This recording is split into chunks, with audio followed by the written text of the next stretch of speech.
Hi എല്ലാവർക്കും പുതിയൊരു വീഡിയോയിലേക്ക് സ്വാഗതം. അപ്പോൾ നമ്മുടെ ചാനലിൽ ആരെങ്കിലും പുതിയതായിട്ട് വരുന്നതാണെങ്കിൽ നിങ്ങൾ ഡെഫിനറ്റ്ലി ചാനൽ ഒന്ന് സബ്സ്ക്രൈബ് ചെയ്യുക, നമ്മുടെ കൂടെ നിൽക്കുക, വീഡിയോസൊക്കെ ലൈക്ക് ചെയ്യുക, കമൻറ്റ് ചെയ്യുക കേട്ടോ. അപ്പോൾ നിങ്ങളുടെയൊക്കെ സപ്പോർട്ട് ഉണ്ടെങ്കിൽ മാത്രമേ നമുക്ക് നമ്മുടെ ചാനൽ മുന്നോട്ട് കൊണ്ടുപോകാൻ വേണ്ടി സാധിക്കത്തുള്ളൂ. ഇന്ത്യൻ പൊളിറ്റിയുടെ 7ാമത്തെ ചാപ്റ്ററാണ് ഫണ്ടമെൻ്റൽ റൈറ്റ്സ് അല്ലെങ്കിൽ മൗലിക അവകാശങ്ങൾ. ഇന്ത്യൻ ഭരണഘടനയുടെ പാർട്ട് 3 ആർട്ടിക്കിൾ 12 മുതൽ 35 വരെയുള്ള ഭാഗങ്ങളിലാണ് ഫണ്ടമെൻ്റൽ റൈറ്റ്സ് അല്ലെങ്കിൽ മൗലിക അവകാശങ്ങളെക്കുറിച്ചുള്ള കാര്യങ്ങൾ വിശദീകരിച്ച് പറയുന്നത്. ഇന്ത്യയിലെ ഫണ്ടമെൻ്റൽ റൈറ്റ്സ് എന്ന് പറയുന്ന ആശയം നിലവിൽ വരുന്നത് അമേരിക്കൻ കോൺസ്റ്റിറ്റ്യൂഷനിലെ ബിൽ ഓഫ് റൈറ്റ്സിൽ നിന്നുമാണ്. 1700കളിൽ അമേരിക്കൻ ഭരണഘടന നിലവിൽ വരുന്ന സമയത്ത് അവിടെ എന്തെല്ലാം ആ ഭരണകൂടത്തിന് ചെയ്യുവാൻ സാധിക്കും എന്ന് മാത്രമായിരുന്നു അവരുടെ ഭരണഘടനയിൽ എഴുതി ചേർത്തിട്ടുണ്ടായിരുന്നത്. അപ്പോൾ ഇത് ഒത്തിരി അനേകം വിമർശനത്തിന് കാരണമായി. കാരണം ഭരണകൂടത്തിന് എന്തൊക്കെ ചെയ്യുവാൻ സാധിക്കുമെന്ന് മാത്രം എഴുതി ചേർത്ത് കഴിഞ്ഞാൽ അതൊരു ഏകാധിപത്യത്തിലേക്കൊക്കെ പോകുവാൻ വേണ്ടി സാധ്യതയുണ്ട്.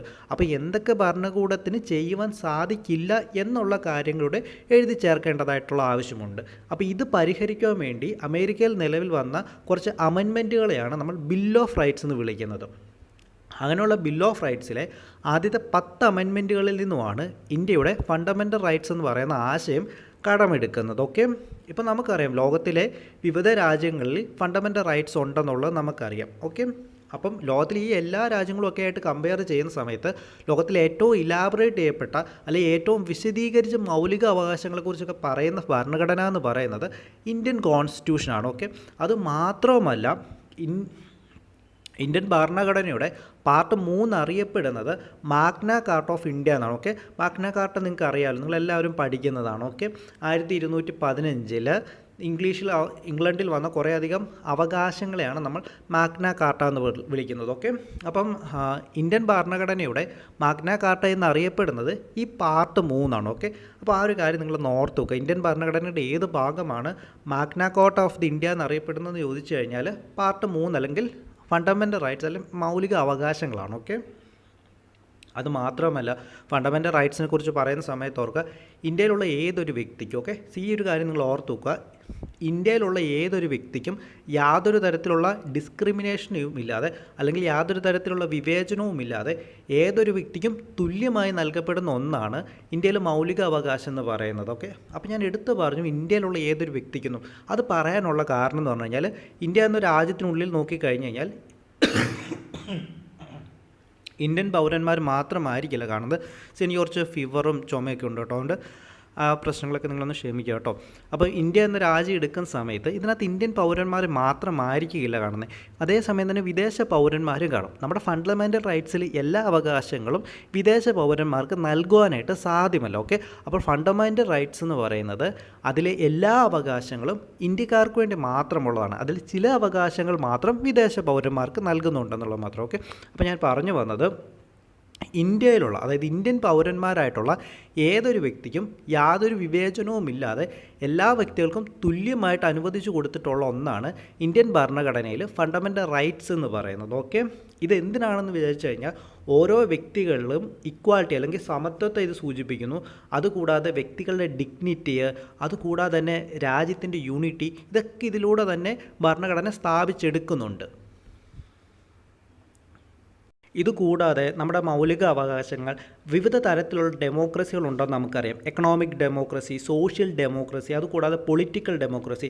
ഇതിൽ പൊളിറ്റിക്കൽ ഡെമോക്രസി എന്ന് പറയുന്ന ആശയത്തെ നമ്മുടെ രാജ്യത്ത് പ്രൊമോട്ട് ചെയ്യുന്നത് ഫണ്ടമെൻ്റൽ റൈറ്റ്സ് ഉപയോഗിച്ചുകൊണ്ടാണ്. ഇതൊരു അതോറിറ്റേറിയൻ അല്ലെങ്കിൽ ഒരു ഇൻവേഴ്സീവ് ആയിട്ടുള്ള ഗവൺമെൻറ് അല്ലെങ്കിൽ സ്റ്റേറ്റിനെ പ്രിവെൻറ്റ് ചെയ്യുന്നു. അതായത് ഏകാധിപതികളായിട്ടുള്ള ഭരണാധികാരികൾ വരുന്നതും ഏകാധിപത്യമായിട്ടുള്ള ഗവൺമെൻറ്റുകൾ വരുന്നതിനെയും പ്രിവെൻറ്റ് ചെയ്യുന്നത് അല്ലെങ്കിൽ തടഞ്ഞു നിർത്തുന്നത് ഇന്ത്യയിൽ നമ്മുടെ ഭരണഘടനയിലെ ഫണ്ടമെൻ്റൽ റൈറ്റ്സ് ഉപയോഗിച്ചുകൊണ്ടാണ്. അതായത് ജനങ്ങളുടെ ഫണ്ടമെൻ്റൽ റൈറ്റ്സിലേക്ക് കടന്നു കയറുന്ന ഒത്തിരിയധികം ഭരണകൂടങ്ങളെ നമുക്ക് ലോകത്തിൻ്റെ വിവിധ ഭാഗങ്ങളിലായിട്ട് കാണാം. ഇപ്പോൾ നോർത്ത് കൊറിയ പോലുള്ള രാജ്യങ്ങൾ നമുക്ക് എടുക്കുകയാണെങ്കിൽ ജനങ്ങളുടെ ബേസിക് ആയിട്ടുള്ള റൈറ്റ്സിന് മേലിലേക്ക് ഒത്തിരിയധികം കടന്നുകയറ്റങ്ങൾ നടത്തുന്നതായിട്ടുള്ള.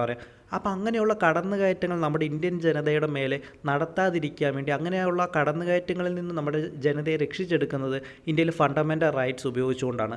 അതാണ് പറയുന്നത് ഇതൊരു അതോറിറ്റേറിയൻ ഗവൺമെൻറ് വരുന്നതിനെയും അതുകൂടാതെ തന്നെ ഒരു ഇൻവേഴ്സീവ് സ്റ്റേറ്റ് വരുന്നതിനെയും നമ്മുടെ രാജ്യത്ത് പ്രിവെൻറ്റ് ചെയ്യുന്നു എന്ന് പറയുന്നത്.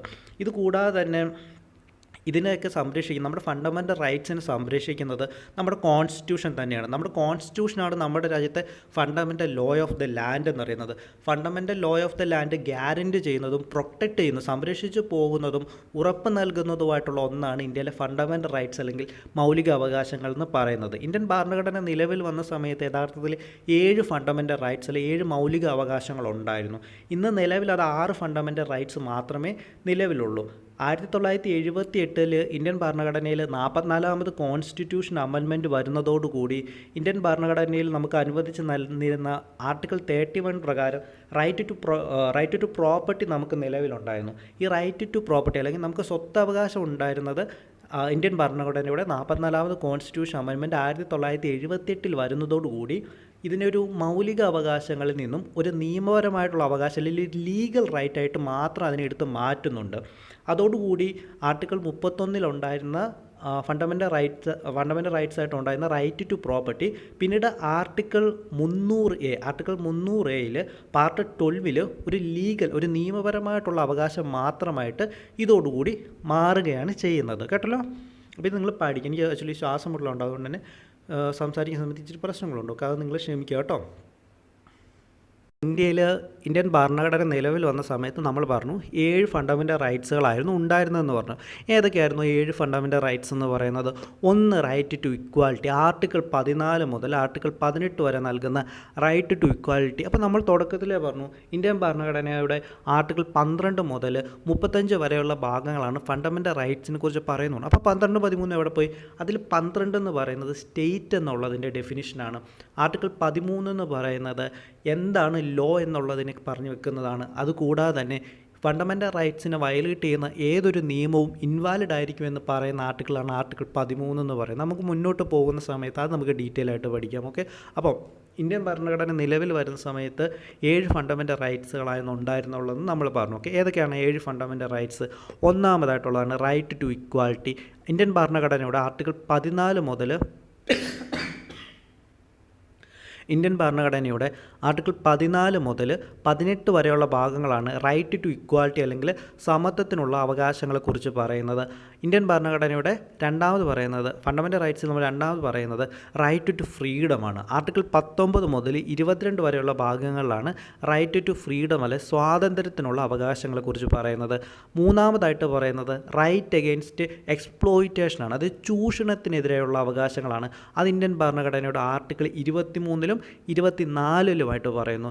പിന്നീട് നാലാമതായിട്ട് നമ്മൾ പറയുന്നത് റൈറ്റ് ടു ഫ്രീഡം ഓഫ് റിലീജിയനാണ്. ഇന്ത്യൻ ഭരണഘടനയുടെ ആർട്ടിക്കിൾ 25 മുതൽ 28 വരെയാണ് മതസ്വാതന്ത്ര്യത്തെക്കുറിച്ച് പറയുന്നത്. ഓക്കെ. പിന്നീട് അഞ്ചാമതായിട്ട് നമ്മൾ പറയുന്നത് കൾച്ചറൽ ആൻഡ് എഡ്യൂക്കേഷണൽ റൈറ്റ്സ് ആണ്. ഇന്ത്യൻ ഭരണഘടനയുടെ ആർട്ടിക്കിൾ 29 30 സാമൂഹികപരവും വിദ്യാഭ്യാസപരവുമായിട്ടുള്ള അവകാശങ്ങളെക്കുറിച്ച് പറയുന്നത്. പിന്നീടാണ് എടുത്തു മാറ്റിയ ആർട്ടിക്കിൾ ഇന്ത്യൻ ഭരണഘടനയുടെ 44ാമത് അമെൻമെൻറ്റ് പ്രകാരം എടുത്തു മാറ്റിയിട്ടുണ്ടായിരുന്ന റൈറ്റ് ടു പ്രോപ്പർട്ടി. ആറാമതായിട്ട് പറഞ്ഞിരുന്നത് എന്താണ്? റൈറ്റ് ടു പ്രോപ്പർട്ടിയാണ് ആർട്ടിക്കിൾ 31. എന്നാൽ ഇന്നിത് ഞാൻ നേരത്തെ പറഞ്ഞതുപോലെ ആർട്ടിക്കിൾ 300A പ്രകാരം ഒരു ലീഗൽ റൈറ്റ് മാത്രമാണ്. ഓക്കെ. പിന്നീട് ഏഴാമതായിട്ടുള്ളതാണ് റൈറ്റ് ടു കോൺസ്റ്റിറ്റ്യൂഷണൽ റെമഡീസ് എന്ന് പറയുന്നത്. ഓക്കെ. അപ്പോൾ ഇത്രയുമാണ് ഇന്ത്യൻ ഭരണഘടന യഥാർത്ഥത്തിൽ നിലവിൽ വന്ന സമയത്തുണ്ടായിരുന്ന ഫണ്ടമെൻ്റൽ റൈറ്റ്സ് എന്ന് പറയുന്നത്. ഓക്കെ. അങ്ങനെ നമ്മൾ അടുത്തതായിട്ട് നോക്കുന്നതാണ് ഫീച്ചേഴ്സ് ഓഫ് ഫണ്ടമെൻ്റൽ റൈറ്റ്സ്. എന്തൊക്കെയാണ് ഫണ്ടമെൻ്റൽ റൈറ്റ്സിൻ്റെ ഫീച്ചേഴ്സ് എന്ന് പറയുന്നത്?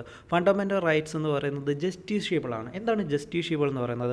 നമുക്ക് ഏതൊരു ഇന്ത്യൻ ഭരണഘടന പറയുന്ന 6 മൗലിക അവകാശങ്ങളുണ്ട്. ഈ 6 മൗലിക അവകാശങ്ങളിൽ ഏതെങ്കിലും ഒന്നിൻ്റെ ലംഘനം നടന്നു കഴിഞ്ഞാൽ നമുക്ക് ഡയറക്റ്റ്ലി സുപ്രീം കോടതിയിൽ ചെല്ലാവുന്നതും ഡയറക്റ്റ് സുപ്രീം കോടതി വഴി നമുക്ക് ആ നീതി നേടിയെടുക്കുവാൻ വേണ്ടി സാധിക്കുന്നത്. അതായത് ഫണ്ടമെൻ്റൽ റൈറ്റ്സ്, ഏതെങ്കിലും ഒരു ഫണ്ടമെൻ്റൽ റൈറ്റ്സിന് ഒരു വയലേഷൻ സംഭവിച്ചു കഴിഞ്ഞാൽ ഡയറക്റ്റ്ലി സുപ്രീം കോടതിയിൽ പോകാവുന്നതും നമുക്കിതിനെ ചലഞ്ച് ചെയ്യാവുന്നതും നമുക്ക് നീതി നേടിയെടുക്കുവാൻ വേണ്ടി സാധിക്കുന്നതുമായിട്ടുള്ള ഒന്നാണ്.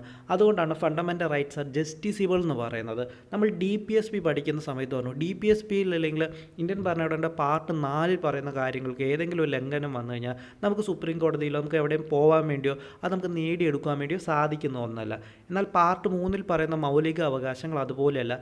അതിന് വരുന്ന ഏതെങ്കിലുമൊക്കെ ഒരു ലംഘനം എന്ന് പറയുന്നത് നമുക്ക് നേരിട്ട് സുപ്രീം കോടതിയിൽ തന്നെ പോകാവുന്നതും നമ്മുടെ അവകാശങ്ങൾ നമുക്ക് നേടിയെടുക്കുവാൻ വേണ്ടി സാധിക്കുന്നതുമായിട്ടുള്ള ഒന്നാണ്. അപ്പോൾ ഈ ഫണ്ടമെൻ്റൽ റൈറ്റ്സ് ഞാൻ പറഞ്ഞ സമയത്ത് പറഞ്ഞു ഇന്ത്യയിൽ ഫണ്ടമെൻ്റൽ റൈറ്റ്സ് എല്ലാ സിറ്റിസൺസിനുമായിട്ട് നൽകുന്നതാണ്. അതുകൂടാതെ തന്നെ ചില ഫണ്ടമെൻ്റൽ റൈറ്റ്സ് വിദേശികളായിട്ടുള്ള പൗരൻസിനും അതുകൂടാതെ നോൺ സിറ്റിസൺ ആയിട്ടുള്ള അതായത് സിറ്റിസൺസ് അല്ലാതെ നോൺ സിറ്റിസൺസ് ആയിട്ടുള്ള ലീഗൽ പേഴ്സൺസ് ഉണ്ട്. ലീഗൽ പേഴ്സൺസ് ആയിട്ടുള്ള കോർപ്പറേഷൻസ്, കമ്പനികൾ, അപ്പോൾ ഇവർക്കും ഫണ്ടമെൻ്റൽ റൈറ്റ്സ് നൽകുന്നുണ്ടെന്നുള്ളത് നോക്കാം. എല്ലാ ഫണ്ടമെൻ്റൽ റൈറ്റ്സും അല്ല, ചില ഫണ്ടമെൻ്റൽ റൈറ്റ്സ് കമ്പനികൾക്കും കോർപ്പറേഷൻസിനും ഒക്കെ നൽകപ്പെടുന്നുണ്ടെന്നുള്ള കാര്യം ഓർത്ത് വെക്കുക. അപ്പോൾ ഇത് കൂടാതെ തന്നെ ഫണ്ടമെൻ്റൽ റൈറ്റ്സിനെ കുറിച്ച് പറയുന്ന സമയത്ത് ഒരു കാര്യം ഓർക്കുക. Fundamental rights are not absolute and സർക്കോസ് ആൻഡ് ബട്ട് ക്വാളിഫൈഡ്. അതായത് നമ്മുടെ മൗലിക അവകാശങ്ങളെ കുറിച്ച് പറയുന്ന സമയത്ത് ഇത് ആബ്സല്യൂട്ട് അല്ല. അതായത് നമുക്കൊരു മൗലിക അവകാശം ഉണ്ട് എന്ന് പറഞ്ഞുകൊണ്ട് നമുക്ക് തോന്നിയ കാര്യങ്ങളൊക്കെ നമുക്ക് ചെയ്യാൻ വേണ്ടി സാധിക്കത്തില്ല. നമുക്ക് റൈറ്റ് ടു സ്പീച്ച് ഉണ്ടെന്ന് വിചാരിക്കാം. നമുക്ക് റൈറ്റ് ടു സ്പീച്ച് ഉണ്ടെന്ന് പറഞ്ഞിട്ട് നമുക്ക് വഴി കൂടെ പോകുന്ന ആൾക്കാരെല്ലാം ചീത്ത വിളിക്കാൻ വേണ്ടി നമുക്ക് സാധിക്കുമോ? ഒരിക്കലും നമുക്ക് സാധിക്കില്ല. അതുകൂടാതെ തന്നെ പാർലമെൻറ്റിന് തോന്നുകയാണ്. പാർലമെൻറ്റിന് തോന്നുന്ന സമയത്ത് വേണ്ട വിധത്തിലുള്ള റെസ്ട്രിക്ഷൻസ് ഇതിനകത്ത് കൊണ്ടുവരാൻ വേണ്ടി സാധിക്കും. അതായത് റീസണബിൾ ആയിട്ടുള്ള റെസ്ട്രിക്ഷൻസ്. നമുക്ക് മൗലിക അവകാശങ്ങളുണ്ട് എങ്കിലും ഈ മൗലിക അവകാശങ്ങളുടെ മേലെ റീസണബിൾ ആയിട്ടുള്ള റെസ്ട്രിക്ഷൻസ് പാർലമെൻറ്റിന് കൊണ്ടുവരാൻ വേണ്ടി സാധിക്കും. അതുകൂടാതെ തന്നെ പലതരത്തിലുള്ള അമെൻമെൻറ്റ്, ഭരണഘടനാ ഭേദഗതികൾ പ്രകാരം ഏതെങ്കിലുമൊക്കെ ഒരു ഫണ്ടമെൻ്റൽ റൈറ്റ്സിനെ റിപ്പീൽ ചെയ്യാനോ അതിൽ കർട്ടൈൽ ചെയ്യുവാനോ ഒക്കെ ആയിട്ട് സാധിക്കും. പക്ഷേ അങ്ങനെ ചെയ്യുന്ന സമയത്ത് നമുക്ക് സുപ്രീം കോടതി ഉണ്ട്. സുപ്രീം കോടതി ഓൾറെഡി പറഞ്ഞിട്ടുണ്ട് നമ്മുടെ ഫണ്ടമെൻ്റൽ റൈറ്റ്സ് ഒക്കെ അമെൻഡ് ചെയ്യുന്ന അല്ലെങ്കിൽ ഭരണഘടനാ ഭേദഗതി നടത്തുന്ന സമയത്ത് ഭരണഘടനയുടെ ബേസിക് സ്ട്രക്ചറിന് മാറ്റം വരുവാൻ വേണ്ടി പാടില്ല എന്നുള്ളത്. അങ്ങനെ ഇന്ത്യൻ ഭരണഘടനയുടെ ബേസിക് സ്ട്രക്ചറിന് മാറ്റം വരുത്താതെയുള്ള ഭേദഗതികൾ നമ്മുടെ ഫണ്ടമെൻ്റൽ റൈറ്റ്സിലെ മൗലിക അവകാശങ്ങളിലും കൊണ്ടുവരാൻ വേണ്ടി സാധിക്കും. അപ്പോൾ ഈ ബേസിക് സ്ട്രക്ചറിൻ്റെ കാര്യം പറയുന്ന സമയത്ത് എന്താണ് ഭരണഘടനയുടെ ബേസിക് സ്ട്രക്ചർ എന്നുള്ളത് സുപ്രീം കോടതി ഡെഫിനിഷനിലൂടെ പറഞ്ഞിട്ടില്ല. ആ ഒരു കാര്യം നിങ്ങൾ ഓർത്ത് വെക്കുക. അപ്പോൾ എന്താണ് ബേസിക് സ്ട്രക്ചർ എന്ന് ചോദിച്ചു കഴിഞ്ഞാൽ ബേസിക് സ്ട്രക്ചർ എന്താണെന്നുള്ളത് സുപ്രീം കോടതി അതിനകത്തൂടെ പറയുന്നില്ല. അപ്പോൾ ഇത് കൊണ്ടുവരുന്ന ഈ നമ്മുടെ എന്തിനാണ് ഈ റീസണബിൾ ആയിട്ടുള്ള റെസ്ട്രിക്ഷൻസ് കൊണ്ടുവരുന്നതെന്ന് വെച്ച് കഴിഞ്ഞാൽ നമുക്കൊരു സോഷ്യൽ ബാലൻസ് അല്ലെങ്കിൽ സോഷ്യൽ കൺട്രോളൊക്കെ വേണ്ടതായിട്ടുണ്ട്. നേരത്തെ പറഞ്ഞത് നമുക്ക് ഈ പറയുന്നത് പോലെ ഒരു റൈറ്റ് ടു ട്രാവൽ അല്ലെങ്കിൽ നമുക്ക് ഇന്ത്യയിൽ ഏതൊരു സ്ഥലത്ത് നമുക്ക് യാത്ര ചെയ്യാനൊരു അവകാശം ഉണ്ടെന്ന് വരിക. എന്ത് പറഞ്ഞുകൊണ്ട് നമ്മുടെ എക്കണോമിക്കലി അല്ലെങ്കിൽ മിലിറ്ററി പരമായിട്ട് കുറേയധികം അല്ലെങ്കിൽ സയൻറ്റിഫിക്കലി പ്രാധാന്യമുള്ള പ്രദേശങ്ങളിലേക്ക് നമുക്ക് കടന്നു കയറുവാൻ വേണ്ടി സാധിക്കും. അതൊരു റീസണബിൾ ആയിട്ടുള്ള റെസ്ട്രിക്ഷനാണ്. അതുകൂടാതെ തന്നെ നമുക്കറിയാം, ഞാൻ നേരത്തെ പറഞ്ഞതുപോലെ തന്നെ നമുക്കിപ്പം റൈറ്റ് ടു സ്പീച്ച് ഉണ്ട്. നമുക്ക് സംസാരിക്കാൻ വേണ്ടിയുള്ള അവകാശമുണ്ട്. അല്ലെങ്കിൽ നമുക്ക് അഭിപ്രായ സ്വാതന്ത്ര്യത്തിനുള്ള അവകാശമുണ്ട്. എന്ന് പറഞ്ഞുകൊണ്ട് വഴി കൂടെ പോകുന്നവരെല്ലാം ചീത്ത വിളിക്കുവാൻ വേണ്ടിയുള്ള അവകാശമല്ലാതെന്നുള്ളത് മനസ്സിലാക്കി. ഇതിനൊക്കെയാണ് നമ്മൾ റീസണബിൾ ആയിട്ടുള്ള റെസ്ട്രിക്ഷൻസ് എന്ന് പറയുന്നത്. പിന്നെ all of them are available against the arbitrary action of the state. അത് നമ്മൾ നേരത്തെ പറഞ്ഞ കാര്യം തന്നെയാണ്. ഇപ്പോൾ എന്തിനാണ് നമുക്ക് ഫണ്ടമെൻ്റൽ റൈറ്റ്സ് വരുന്നത്? അതായത് സ്റ്റേറ്റിൻ്റെ കടന്നുകയറ്റങ്ങൾക്കെതിരെയാണ് നമുക്ക് നൽകുന്നത്, നമുക്ക് മൗലിക അവകാശങ്ങൾ നൽകുന്നത്. All of them are available against the arbitrary action of the state. സ്റ്റേറ്റിൻ്റെ ഏകാധിപത്യപരമായിട്ടുള്ള പ്രവർത്തനങ്ങൾ അല്ലെങ്കിൽ കടന്നുകയറ്റത്തിനെതിരെയാണ് നമുക്ക് ഇന്ത്യയിൽ നമുക്ക് ഫണ്ടമെൻ്റൽ റൈറ്റ്സ് അല്ലെങ്കിൽ മൗലിക അവകാശങ്ങൾ ഇന്ത്യൻ ജനങ്ങൾക്ക് നൽകപ്പെടുന്നതെന്നുള്ള കാര്യമാണ് അതിലൂടെ അർത്ഥമാക്കുന്നത്. പല ഫണ്ടമെൻ്റൽ റൈറ്റ്സുകളും അത് നെഗറ്റീവ് ഇൻ സ്പിരിറ്റാണ്. എന്നാൽ ചില ഫണ്ടമെൻ്റൽ റൈറ്റ്സ് കൂടുതൽ ഫണ്ടമെൻ്റൽ റൈറ്റ്സുകളൊക്കെ നമ്മുടെ ഭരണഘടനയിലുള്ള കൂടുതൽ ഫണ്ടമെൻ്റൽ റൈറ്റ്സുകളും അത് നെഗറ്റീവ് ഇൻ സ്പിരിറ്റാണ്. പക്ഷേ എന്നാൽ ചില ഫണ്ടമെൻ്റൽ റൈറ്റ്സുകൾ അത് പോസിറ്റീവ് ഇൻ സ്പിരിറ്റുമാണ്. ഉദാഹരണം പറഞ്ഞു കഴിഞ്ഞാൽ ആർട്ടിക്കിൾ 21. അപ്പോൾ ജസ്റ്റ് ഇങ്ങനെ നിങ്ങൾ ഓർത്ത് ചോദ്യം കൂടുതൽ നിങ്ങൾക്കൊരു ചോദ്യം വരും, ഇന്ത്യൻ ഭരണഘടനയിലെ മൗലിക അവകാശങ്ങളിൽ കൂടുതലും നെഗറ്റീവ് ഇൻ സ്പിരിറ്റാണോ പോസിറ്റീവ് ഇൻ സ്പിരിറ്റാണോ എന്ന് ചോദിച്ചു കഴിഞ്ഞാൽ നെഗറ്റീവ് ഇൻ സ്പിരിറ്റാണ്. അതിൽ പോസിറ്റീവ് ഇൻ സ്പിരിറ്റിനൊരു ഉദാഹരണം ഏതെന്ന് ചോദിച്ചു കഴിഞ്ഞാൽ ആർട്ടിക്കിൾ 21 നിങ്ങൾ പഠിച്ചു വെക്കുക. അതുകൂടാതെ നമുക്കറിയാം ഇന്ത്യയിൽ ഏതെങ്കിലും ഒരു നാഷണൽ എമർജൻസി വരികയെന്ന് വയ്ക്കുക, ദേശീയ അടിയന്തരാവസ്ഥ വരികയാണ്. ദേശീയ അടിയന്തരാവസ്ഥ വരുന്ന സാഹചര്യത്തിൽ ഇന്ത്യൻ ഭരണഘടനയുടെ ആർട്ടിക്കിൾ 20-ഉം 21-ലും ഒഴികെയുള്ള ബാക്കി എല്ലാ ഫണ്ടമെൻ്റൽ റൈറ്റ്സുകളും സസ്പെൻഡ് ചെയ്യപ്പെടുന്നതായിരിക്കും. എന്നാൽ ഇതൊരു ഇൻറ്റേർണൽ എമർജൻസി ആണെന്ന് വിചാരിക്കുക. ഇതിൻ്റെ ഇൻറ്റേർണൽ എമർജൻസി ആണെങ്കിൽ ആർട്ടിക്കിൾ 19 നൽകുന്ന ഫണ്ടമെൻ്റൽ റൈറ്റ്സുകൾ ഒഴിവാക്കപ്പെടുന്നില്ല, ബാക്കിയുള്ളതൊക്കെ ഇന്ത്യയിൽ സസ്പെൻഡ് ചെയ്യപ്പെടാമെന്നുള്ള കാര്യം ഓർത്ത് വെക്കുക.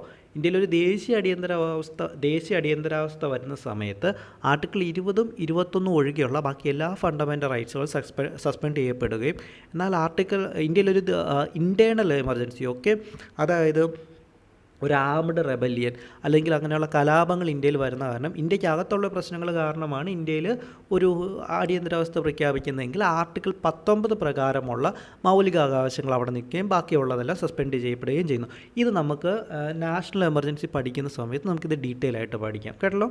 അപ്പോൾ ഇത് കൂടാതെ തന്നെ പലതരത്തിലുള്ള ലിമിറ്റേഷൻസ് ഈ പറയുന്ന ഫണ്ടമെൻ്റൽ റൈറ്റ്സുകളിൽ കൊണ്ടുവരുന്നുണ്ട്. അതിന് ഉദാഹരണമാണ് ആർട്ടിക്കിൾ 31A, 31B, 31C. അപ്പോൾ നിങ്ങൾ അത് ആർട്ടിക്കിൾ 31A, 31B, 31C എന്ന് പഠിച്ചു വെച്ചാൽ മതി. ഓക്കെ, അതിന് ഡീറ്റെയിൽ ആയിട്ട് അതിനെക്കുറിച്ച് ഇപ്പം അറിയേണ്ട കാര്യമില്ല. ഓക്കെ, അപ്പോൾ ഇതുപോലെ ഞാൻ പറഞ്ഞല്ലോ. അപ്പോൾ അതുകൂടാതെ തന്നെ ഇന്ത്യൻ ഭരണഘടന പ്രകാരം മൗലിക അവകാശങ്ങൾക്ക് മേലെ കൊണ്ടുവരുന്ന കുറച്ച് ലിമിറ്റേഷൻസ് ആണ് ആർട്ടിക്കിൾ 31A, 31B, 33C എന്നുള്ളത്.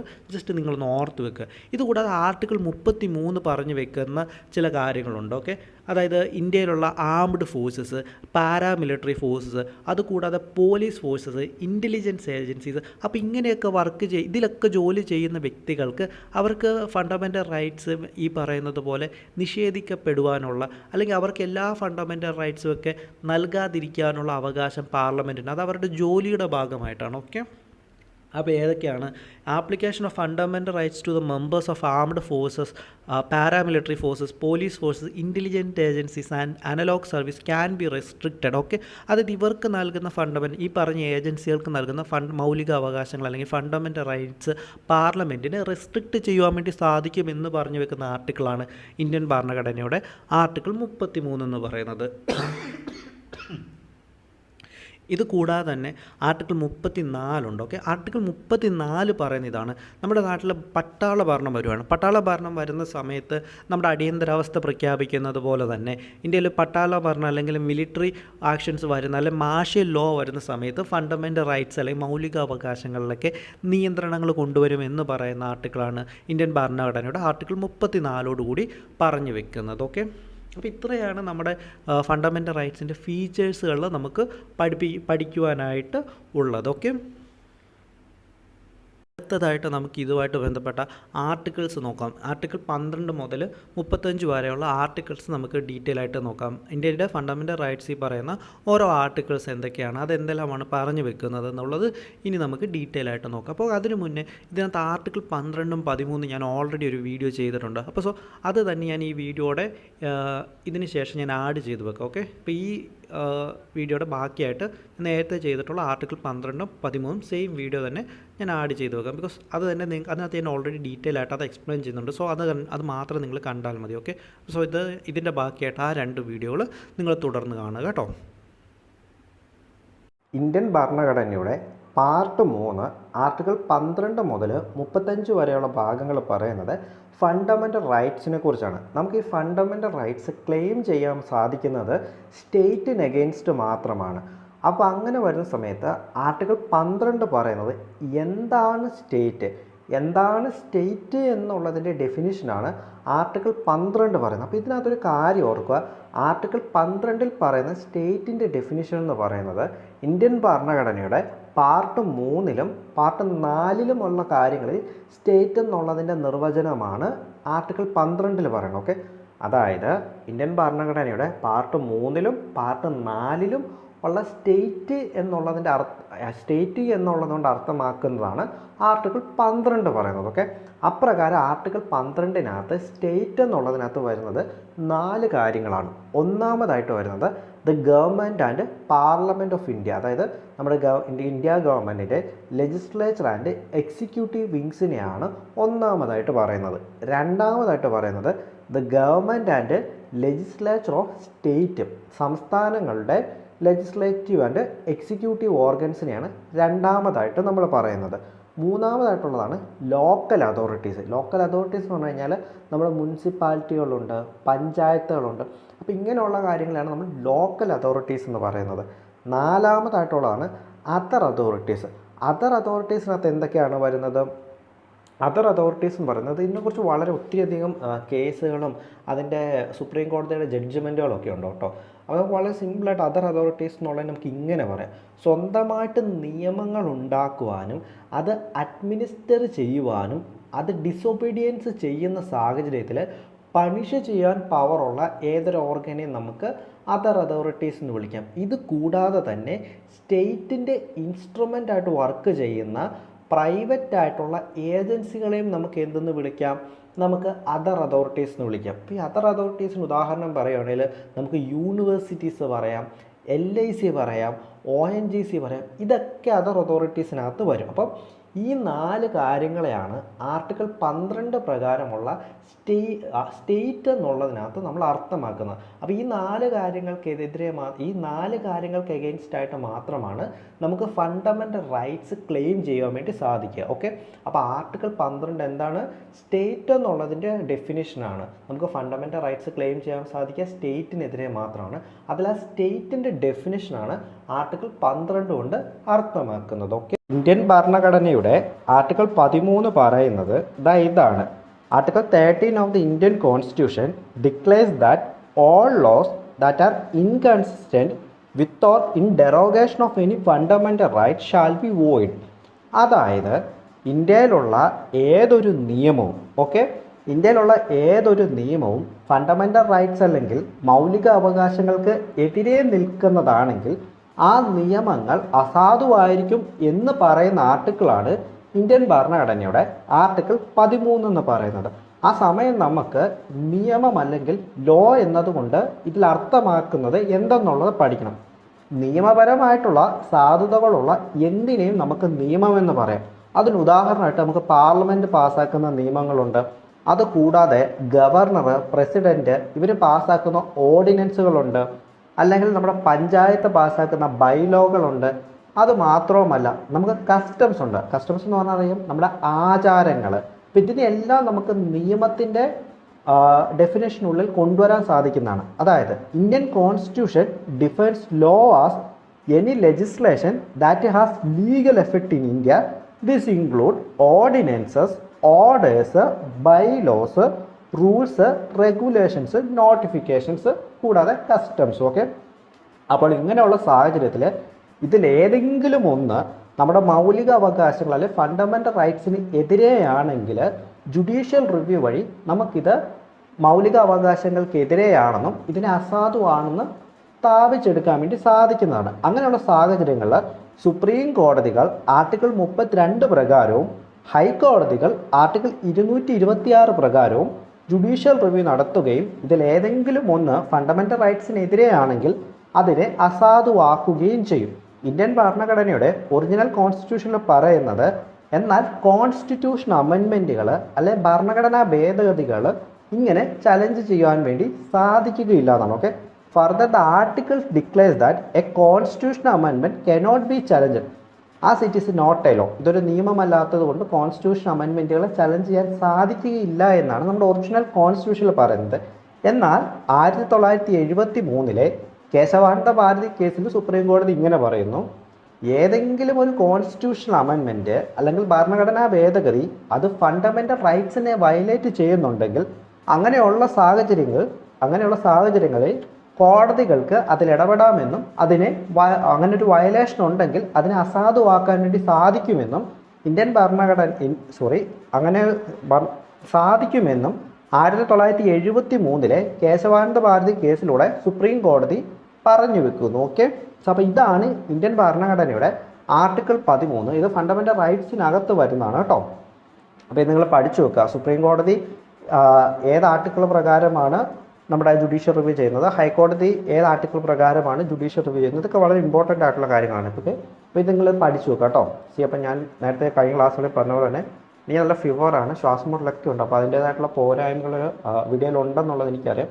സോ അങ്ങനെയുള്ള സാഹചര്യങ്ങളിൽ എന്തെങ്കിലും മിസ്റ്റേക്കുകൾ ഉണ്ടെങ്കിൽ നിങ്ങൾ ഡെഫിനറ്റ്ലി കമൻറ്റ് ചെയ്യുക. അത് നമ്മൾ അടുത്ത വീഡിയോസിൽ കറക്റ്റ് ചെയ്യുന്നതായിരിക്കും കേട്ടോ. ഓക്കെ, എല്ലാവരും നന്നായിട്ട് പഠിക്കുക കേട്ടോ.